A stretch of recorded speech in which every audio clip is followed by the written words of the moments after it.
Hey everyone, welcome back to section 3.1. We left off here talking about example 6, critical thinking and measures of center. And we noticed that ranking is also not a measure of center. That way, we wouldn't care about what's the median, what's the mean. Um, it does not reflect any ordering. That way, it's irrelevant for us to actually collect measures of center. Now we want to move on to calculating the mean from a frequency distribution. So because in a frequency distribution, we have a variety of things that we need. So for example, in a frequency distribution, we have the number of classes here, and then here we have the frequency that it occurs.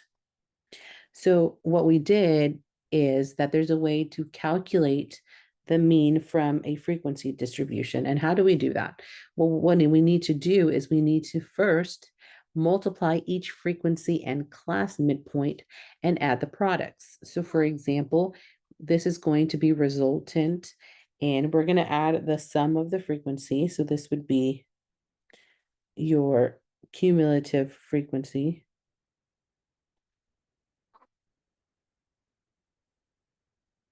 And then we would multiply each of the factors of x times the number of frequency. So we're going to look at an example here. So in here, we have a frequency distribution table, and we're given the number of classes. So here's a class, class, class, class, class, class. The number of frequency that occurs between 75 and 124 is 11, then 24, 10, 3, and 2. This is the frequency of F. Now they're asked to find the class midpoint. Remember, how do we calculate the class midpoint for each of them? Well, we're going to have to add and divide by 2. So if we take 124 and we add that to 75, so let's go ahead and do that in our calculator. So for us in the calculator, when we do 124 plus 75 equals 199, we divide that by 2, we get 99.5. So remember, the class midpoint is found by adding the lower and upper class. So it's 75 plus 124 divided by 2, and we get 99.5. And then for the second example, we take 125 plus 174, divide that number by 2, and we're going to get 149.5. So in the second example, and in all of them, we have to take the lower plus, let me use another color, the lower plus the upper class divided by 2, and that will give us the midpoint for each of the classes. And then we're going to have to take the multiples of each of them. So let me use a different color here. I'll take a gray. So I'm going to take 11 and I'm going to multiply that by 99.5, and that's going to be 1094.5. I'm going to do that for each of them. And then 24 times 149.5, I'm going to get 3,588, so on and so forth, until I add all of the column. So I'm going to take the sum of the products, which is going to be defined as this right here. This means this symbol, the sum of the products between the frequency and my midpoint will be 8,025. Now, what do I do to find the mean? Remember, the mean, if I want to calculate the mean of this example, it's going to be the sum of the product of the midpoint and the frequency divided by the sum of the frequency. So we already have those values. It's 8025 divided by 50, because the sum of my frequencies over here was 50. So it's 8025 divided by 50. That's roughly 160.5 seconds. Again, this is an approximation. Sometimes it's going to be asked you to round up or round down. Usually you're going to be rounding one more value than what you have. Remember, if this is a whole number, so 75 and 124, you're going to round one decimal.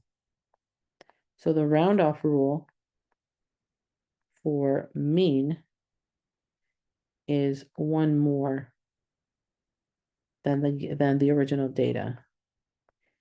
And the original data was a whole number, so you round one more decimal. So 60.5. So let's put a star there, the round off rule. Now, how do we do calculated a weighted mean? There's a difference. There's two types. We have, well, if we add the third type, let's say there's three types. There's the regular mean. So this is the regular one. There's finding the frequency mean.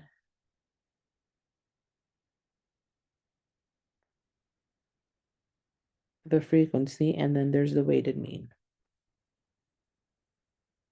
So there's three types that we're going to see here. How do we calculate a weighted mean? So a weighted mean is the difference is the x zeta value are assigned different types of weights. We can compute a weighted mean. What does that mean? Well, the weighted mean is more of, think about it like as a GPA. So for example, when you have a letter A that represents 4 points, B represents 3 points, so on and so forth. This is weighted. It's based on weights. Another thing that's based on weights are your grades on, so also calculating your final grade from the class is also a weighted mean, because each class, for example, a quiz is worth 12%. All quizzes are 12 or 15. The final, they're all weighted different. So we can do a weighted mean. And the formula is W, which is the weight. So the W will stand for weight. Oops. The W will stand for weight, and X will represent the data value. And then you're going to add the sum of the weights. So you're going to divide it by the sum of the weights. You're going to also take the sum of the product. So this is the sum. So this symbol, the sum of the weight times the data value. So let's look at an example. In her first semester of college, we're going to be computing a grade point average. In her first semester of college, a student of the author took 5 courses. Her final grades, along with the number of credits for each course, were, so remember, A is 3 credits. So for one of the credits, she got an A. Another credit, she got 4, B3, C3, and F1 credit. Now, the grading system, right? So she has how many? This were her final grades. So she had 3 credits, 4 credits, 3 credits, 3 credits, and 1 credit. So that's 1, 2, 3, 4, 5 classes. So she had 5 classes. She has to add the number of credits that she received. So she had 3 credits plus 4 credits plus 3 credits plus 3 credits plus 1 credit. Okay. But they are each have different values of points. So when we sum the number of credits, I get what's 3 plus 4 is 7 plus 3 is 3 plus 4 is 7 plus 3 is 10 plus 3 is 13 plus 1 is 14. So we have the sum already. There's our weights, 3, 4, 3, 3, and 1. Now, each of the values corresponds to the letter. So she got 2 A's, 1 B, right? So she had 2 A's right here. She got 2 A's, 1 B, 1 C, and 1 F. So she got 1 C and 1 F. So remember the data values of A. So each A is worth 4 and 4. The B is worth 3 points. In weights, the C is 2 points, and the F represents 0 points. So those are the data values of X. So remember the formula for it, the weighted mean, is going to be the sum of the products between W times X over the sum of W right here. So that means we're going to take each value. So we're going to take each W times X. So it's going to be 3 times 4 plus 4 times 4 plus 3 times 3 credits times 3 plus 3 credits times 2 plus 1 credit times 0. And then we're going to calculate it. So we're going to have a 12 plus 16 plus a 9 plus a 6. And then we're going to add that. So what's 12 plus 16? We get 28. Then we have 28 plus 9, 37, and then plus 6, 43. So that's going to be this number, the multiple between the weight times the value X, all divided by the sum of W. Remember, the sum of W was the sum of the weights, 3, 4, 3, 3, and 1. We notice, what did we get there? So when we added the sum, we got 14. So then we get what's 43 divided by 14. That give us roughly 3.07. And we run around the runoff rule, it looks like a 3.0. So we got 14 divided by 43 divided by 14, which is 3.07. Okay. So the solution, if we want to round, again, the round off rule is 1 more than the original data. So the original data consisted of whole numbers, so it's 1 more, so 3.07, because the 7 tells you to round up, then you have 3.1 to be your final answer. Okay. However, usually when you have a GPA, it's usually 2, so 3.55 or 3.6. So it really depends on the school and the college. And that ends section 3.1. Now let's move on to section 3.2. What does 3.2 talks about? Well, 3.2 is now something called measures of variation. So 3.1, we focused on measures of center, which was more of like calculating the mean, the median. We saw the mode here. So, and definitely more than that with the weighted mean, the frequency mean, and all that good stuff. Now in 3.2, we're going to look at measures of variation. So what is that about? So variation is the single most important topic in statistics. So the single most important section in this book will actually be in this section. So the most important section is found here, because we're going to talk about range, standard deviation, and variance. So these statistics are numbers, but our focus is not just in those numbers again, but the ability to interpret and understand them. We want to know, what does the range mean? What is the standard deviation? What does it do for us? Why is variance so important? And we're going to look at that very soon. So the round-off rule for measures of variation is when we're rounding the value of a measure, we carry 1 more decimal place. So again, same thing, the same So this round off rule, again, is the same as the mean, which is one more decimal place. So if the original data contained one decimal, then your round off rule would be 2 decimals. One more decimal than the original data.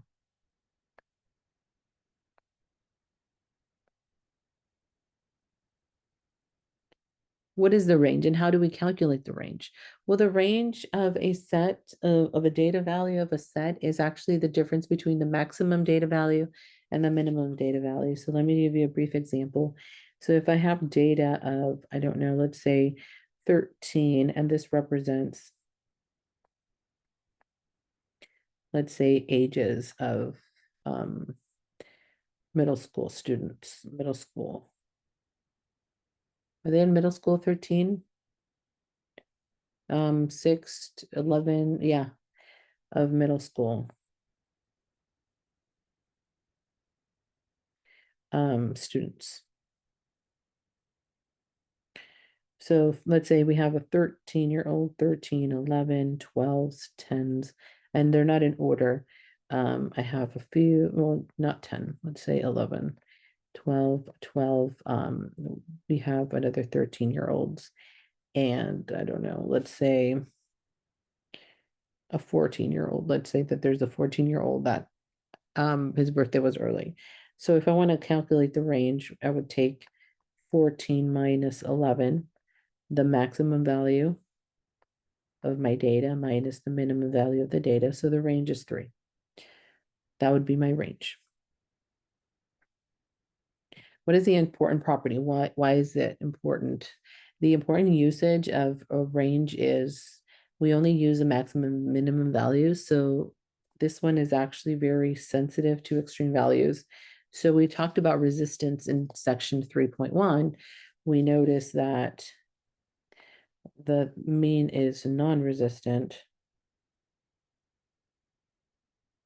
We saw that the median was resistant.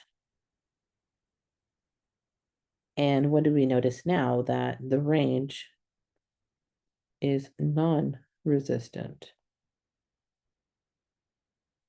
So then what we could say is that because we are only taking those values from the maximum and the minimum, then if I change one of the values, that changes significantly. So if I use the same example that I used previously with the middle school students, let's say that I had the same values 11, 12, 13, 14, and then I have a student who's like super smart and I obtained, maybe he's 8 years old and he's already in middle school. Let's say we had an extreme case. Well, when we were calculating now the range, we would take 14 and 18, 14 minus, sorry, 14 and 8, that would be 6. So see how as soon as I change one of the values, one of the minimum values or the maximum values, this will definitely change. So this is called a non-resistant. And that's because we only use the maximum and minimum value. So that really doesn't truly reflect a variation. So it's not, so the range doesn't really reflect any variation. So there's an example here. Find the range of these Verizon data speed. Again, we're going to take, we see that they might not be in order, but that's okay. So I took the maximum value, which was 55.6, minus 14.1, which is the minimum value. We obtained the answer of 41.50. Why did they added a 0? And that's because of the round off rule.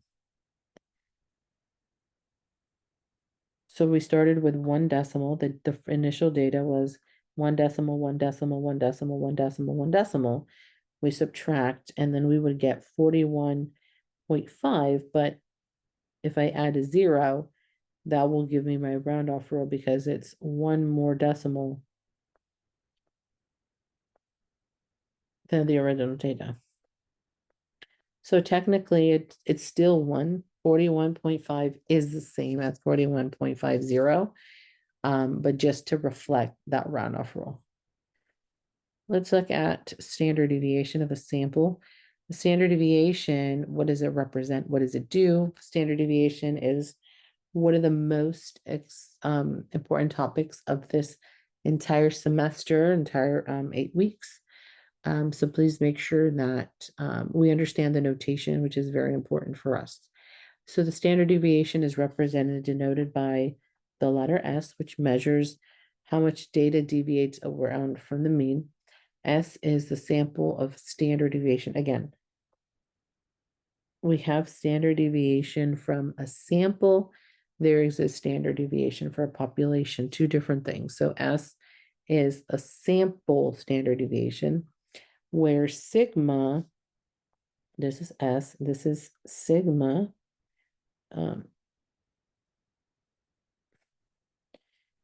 It stands for population standard deviation. So we have population standard deviations.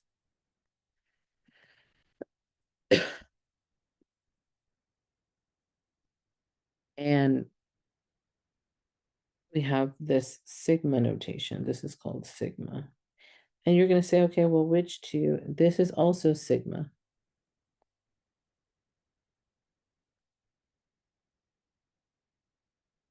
They're both sigma, but one is a lowercase. This is a lowercase sigma, and this is the uppercase. So they're different. So we have sigma that represents a sample mean. That's the lowercase Greek symbol, the lowercase, and then we have the summation sigma, or we could say summation notation. Sigma or summation. Oops. Summation. Okay. So standard deviation of a sample, how do we calculate that? So this is the steps to calculate standard deviation, sample standard, because that's what we're going to start with, a sample standard deviation. Remember, we're going to focus on right now a sample standard deviation, which is represented by little s. It's going to be calculated by taking the square root of a sum between x, the original data, minus your mean. So it's x is the original data value. X bar is the mean. And then you're going to take the sum and square those values divided by n minus 1, where n is represented to be the number of data values in the set.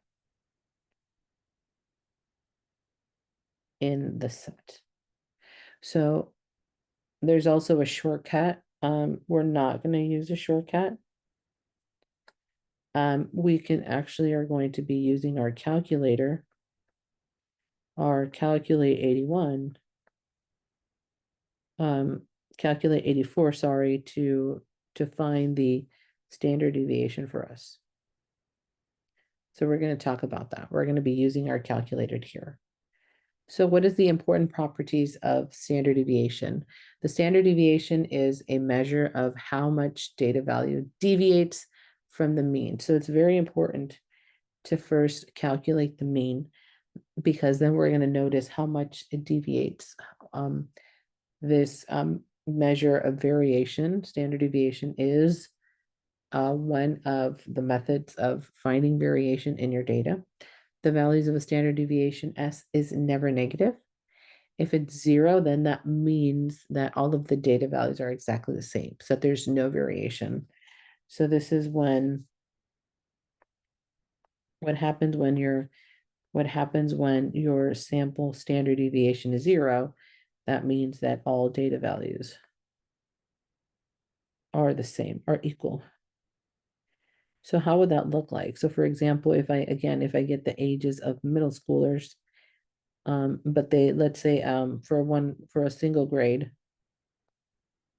let's say that all of them are, let's say if I'm looking for 6th graders, they're all going to be 11. if I want to find the standard deviation, that would be 0 because all of the values are the same. They're all the same age, assuming that they're all the same age. Larger values of S indicate that there's greater amounts of variation. So the greater the value of S, so we can say as S increases, the sample standard deviation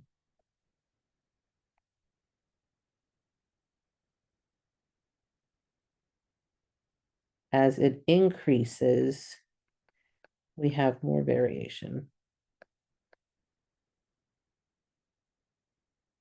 That means there's more variation within our data. That's what that means for us.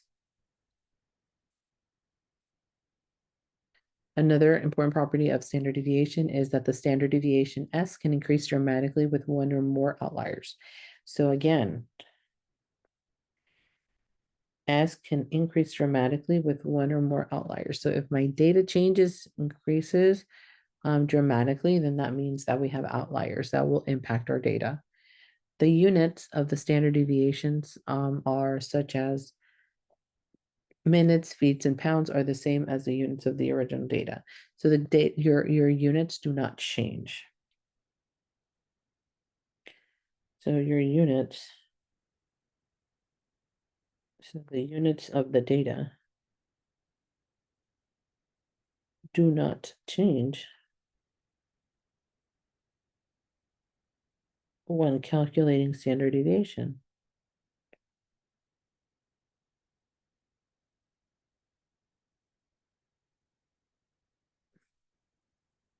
We are also going to be talking about the sample standard deviation S. The sample standard deviation is a biased estimator.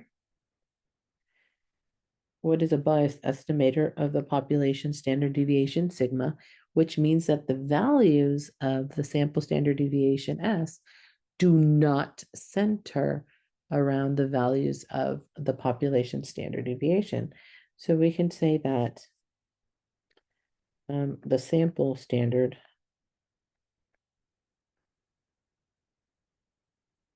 is biased to sigma. So remember, sigma, little sigma, is a population standard deviation. So there's obviously there should be some reflection, there should be some accuracy, there should be some correlation between the sample standard deviation and your population standard deviation. However, that means that they are not centered around together. So they're not centered around the value of sigma. So they're not going to be the same necessarily. And that doesn't mean that S should be a reflection of sigma, but it means that there's obviously some bias. So let's do an example. And we're going to do this on the calculator. So we're going to use the sample standard deviation to find the standard deviation of this data. So if I want to use my calculator, I'm going to go into Calculate 84, my free calculator. So please do that. So let me open it up. There's my screen. Hopefully you guys are all looking at my window. So I'm going to clear everything first. And then I'm going to start by going into stat and then edit my list. I'm going to notice that I already have my values 38.5, 55.6, 22.4, 14.1, 23.1, and then we have 24.5. So let's remove that one. So I should have a total of 1, 2, 3, 4, 5 data values. 38.5, 55.6, 22.4, 14.1, and 23.1. Awesome. I should have a total of 5 values in there. Then I'm going to go and stat again. And then I'm going to set calc. And then there's the one vars test. I'm going to click on that. I'm going to select on enter. And then I'm going to go upward. And I notice that this S of X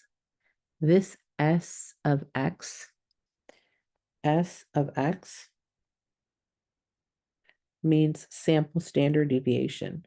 And that looks like it's 16.4587, but I'm going to round one more decimal than the original. So if I want to round 2 decimal places, the original data was 1 data value, so I need another one. This looks like 16.4454. So 454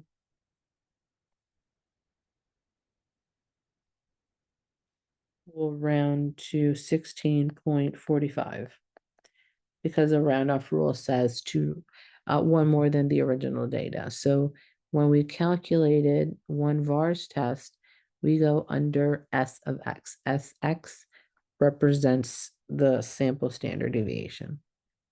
I'm going to go back to the notes.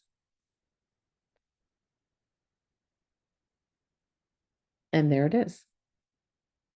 What they did is what they calculated by hand. We don't have to do that here.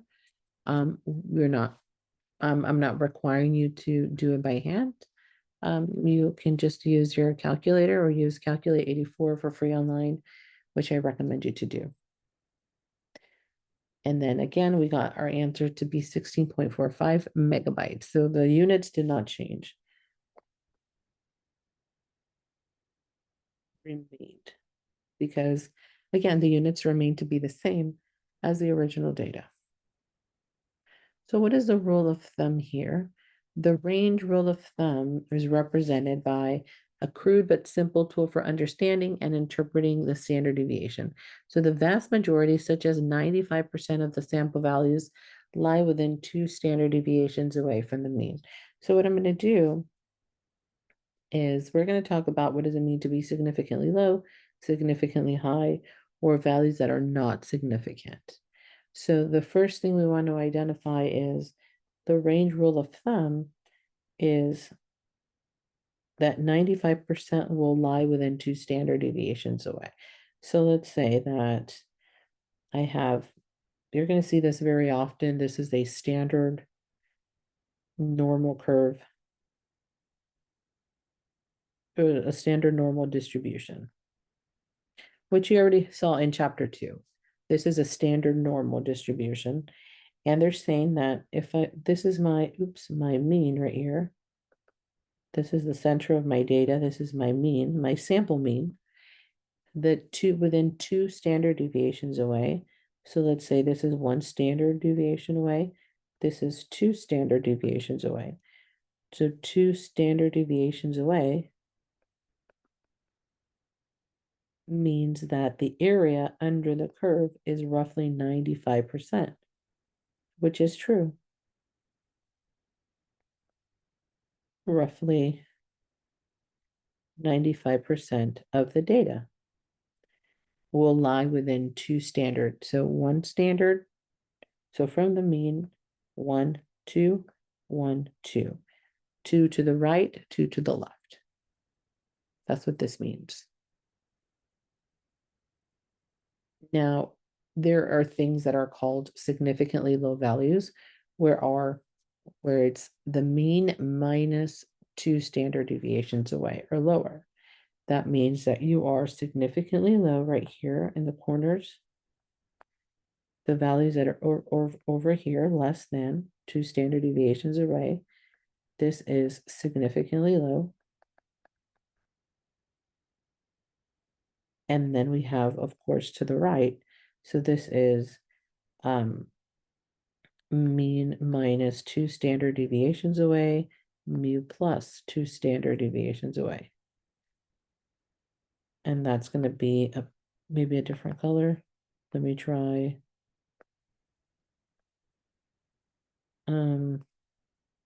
a blue. This on this side right here, over here, this shaded area, this blue shaded area is significantly high values, which is more than the standard deviation or more. And the numbers that are actually in between, so if I'm in between, let me change this color, values that are in here in between, this green one are not significant. So this mean, if it's in the middle, these are not. So the middle values are not significant. And that's what we have. That's what we have. If you are less than the mean minus 2 standard deviations away, that means you are on your left side. And then this would be the right side of the data.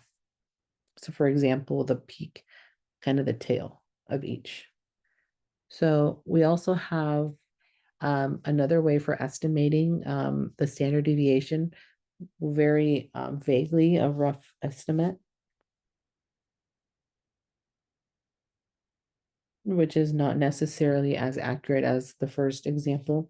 To roughly estimate the standard deviation known from a known sample data, we can use the range. Remember, the sample standard deviation is approximately, so it's not that accurate. The range, the value of the range divided by 4. So we're going to use that here.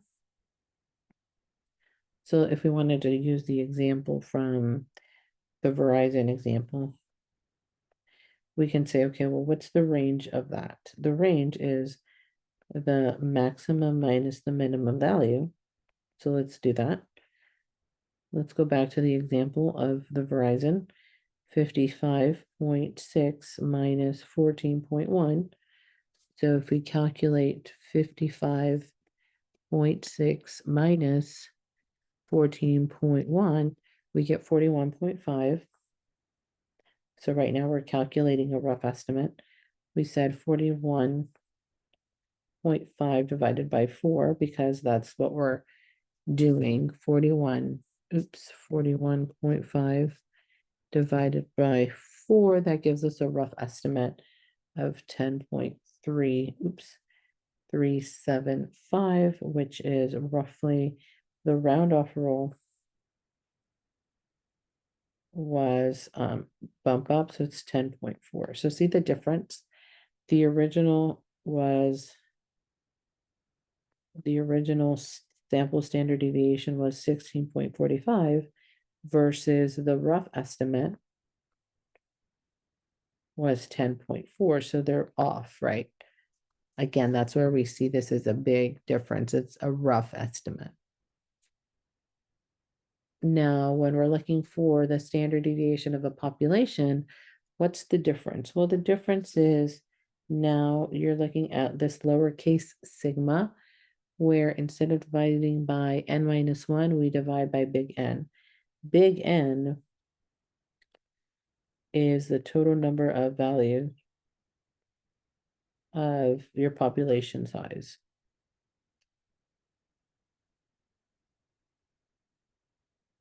Okay. Now let's talk about what is the variance. What does a variance represent? The variance of a sample and the variance of a population.